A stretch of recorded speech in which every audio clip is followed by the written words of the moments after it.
You know, every now and again in the world of tech, there is a game changer that comes along. iPhone. Tesla. The Sony Walkman. Introducing Game Boy. You get the drift, right? And now 2020 is here. The question turns to, what's next? Two experts here to give their predictions. Mike Butcher, editor-in-large of TechCrunch, and Tom Honeyans, or the Tech Chap. He's the guy behind one of the UK's top tech YouTube channels, both giving us their thoughts on what's in store for the year ahead. I'm actually genuinely very excited. New year, new decade. Last year we saw Samsung release the big wide foldable phone, but there were all sorts of problems with it. Mobile phone manufacturers will start to perfect that, but the issue it will remain the delicacy of the phone. There's lots of different levels and tiers of AI. It's this sort of all-encompassing umbrella term, but we're going to see a progression of it, especially with more powerful processors in phones. You will see many more applications, certainly in business software, in more driverless and autonomous style technology, but this year won't necessarily be the breakthrough year for AI. Huawei is really interesting because their Mate 30 Pro phone was one of the most anticipated but also most disappointing phones because there were no Google Play services in the West, in Europe and America.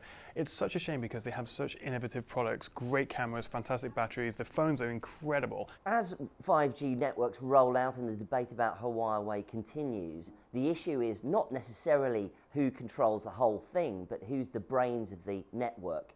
And that's the big debate, is Huawei getting into the sort of real heart of the 5G network, the intelligent part, or is it just bells and whistles and the networks? Fingers crossed something happens with this trade war. Obviously I don't want to get into the politics of it, but it's stifling innovation, and Huawei really do bring some great phones to the fore.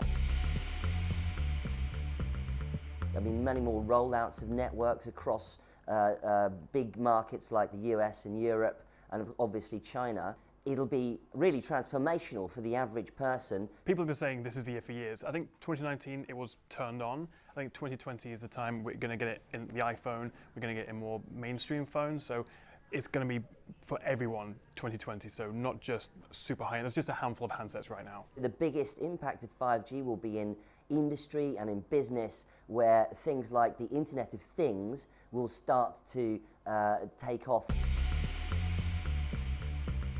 This year, I think you'll see driverless cars or driverless technology coming to much more mainstream manufacturers like the big German automakers, of course.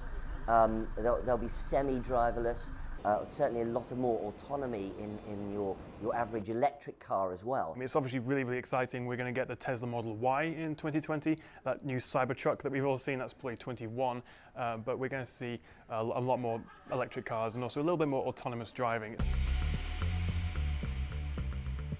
Oh, this is exciting because obviously we've got the PlayStation 5 and the just announced Xbox Series X, so they'll be fighting each other for your home television media spot in November, December this year. So that's going to be a big upgrade in terms of graphics and also streaming. The console wars are definitely back with a vengeance, but coming from left field, you'll see Google's Stadia streaming service take off. The biggest improvement, which is a little techie, but it's going to be SSDs or solid state storage, much faster than hard drives, and what that means is loading times will be gone or much, much faster. So I think developers for games are going to have a huge, so much more potential for games. It's going to be a big leap forward.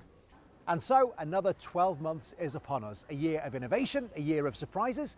Who knows? We'll have to wait and see. And that is part of the fun. Phil Lavelle, CGTN in London.